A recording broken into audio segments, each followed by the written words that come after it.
7 Days to Die is like if Minecraft and DayZ had a baby and then it got dropped on its head. When this game came out, it had it all. Glitches, long load times, terrible optimization, bad hitboxes, generally unresponsive controls. This game got absolutely dunked on, and for good reason.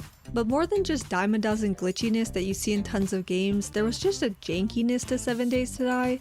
Let me give you an example. Up until relatively recently, the game had what the community called load-bearing cobwebs, which were decorative cobwebs in the game that if you destroyed them, the entire wall and ceiling would collapse. This wasn't a bug, it was kinda just how the physics worked. And it wasn't just items holding something up, either. In Alpha 18 Navezgane, there is a building that has a chair that if you pick it up, the entire back porch will crumble down. This is the kind of random jank you could expect in this game. But I want to talk about some of the bigger picture problems here. One of my biggest problems with 7 Days to Die is the way the devs are committed to destroying variety and creativity. Some examples of this.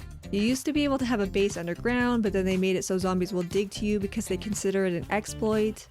You used to be able to use vehicles to outrun the horde, but now they send tons of radiated vultures after you. One time I tried shooting an animal right before the horde night to distract the zombies because that is a mechanic in the game, but nope, it's disabled during horde nights.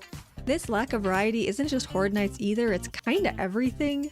At some point they introduced loot tiers, so you always find loot in more or less the same order. In the 1.0 release, they made it so you have to progress through biomes in a certain order, which, like, I wouldn't mind an actual in-game reason to go to different biomes, but instead they just arbitrarily do it through quests. They have nerfed the shit out of stealth because apparently they don't like that playstyle. And it's like, I like this game, I want to play more of it, but beyond the initial survival phase, every playthrough kinda just feels like a rerun.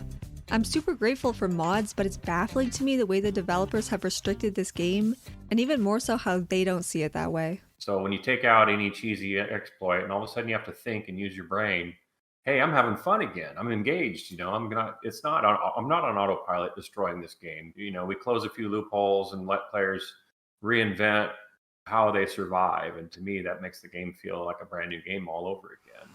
I honestly have the total opposite experience of what he just said. I want to experiment in this game, but it's usually not rewarded. For those who have never played 7 Days to Die, you gotta understand, the zombies are fucking structural engineers who will strategically target the weakest parts of your base in order to get to you. Like, maybe the reason people build cheesy bases is because the zombie AI is cheesy as hell. Also, if people enjoy making cheesy AFK bases, then what's the problem with that? Why are the devs more concerned with whether a horde base is fair rather than if it's fun in what is usually a PvE game? These days there's basically a single meta in terms of horde bases, which is funneling the zombies. The fun police do not want you straying from the very particular way of playing that they have set out. One time a single person found what is admittedly a minor exploit, where you could build a base attached to the trader that was basically impervious to attack, and it got popular on the subreddit, and if my memory serves correctly, it was patched out in less than 24 hours. This guy, a YouTuber by the name of Cautious Pancake, made this base design, and then later found in the prefab editor a recreation of his design, which the devs had named Base Cheese. Presumably, they recreated it so they could tweak the zombie AI and stop it from working. Like, what the fuck? How are you gonna tell me that you are getting rid of exploits in order to encourage creativity when any creativity is labeled as an exploit and is removed from the game? The devs honestly have such a weird antagonistic relationship with the community and clearly don't care about their opinions. We always try to listen to the community as long as what they want aligns with our design sensibilities and our business goals. It is so frustrating that the devs spend their time removing shit from the game when what I really want for this game is to have more. More biomes, more enemies, more traps, more interaction with the world. And to be fair, the devs are adding things. There's a reason that even though I don't like some of the changes, I don't just go back and play older versions, but it's always 2 steps forward and 1 step back. I don't need a full-blown immersive sim, but it would be sick if it was. Making your horde base is one of the biggest elements of this game, so just give me more ways to do that. Also, if this game is gonna call itself a tower defense, then I need more from it. Like, where are the fire traps? Where's the synergy? Where are the monkeys with darts? In addition to removing elements, the devs also spend a lot of time remaking the crafting system and skill trees a billion times, and generally making pointless changes. The whole glass jar fiasco was a perfect example of this. So you used to use cans for water, and then you used jars, and then they got rid of glass jars because they thought it was too easy, which is a weird concern to have because this game takes place in rural America, not a desert island, so why would fresh water be hard to get? Anyway, so they made it so you have to build these water things, which were a total grind to get parts for, and truly one of the most unpopular decisions they've ever made. And everyone complained so much, so then they made them way easier to make, which makes water easier to get, which made the whole entire change pointless. Again, this is just one example. Okay, so while I was editing this video, I discovered that they are making even more unfun changes that I wasn't even aware of.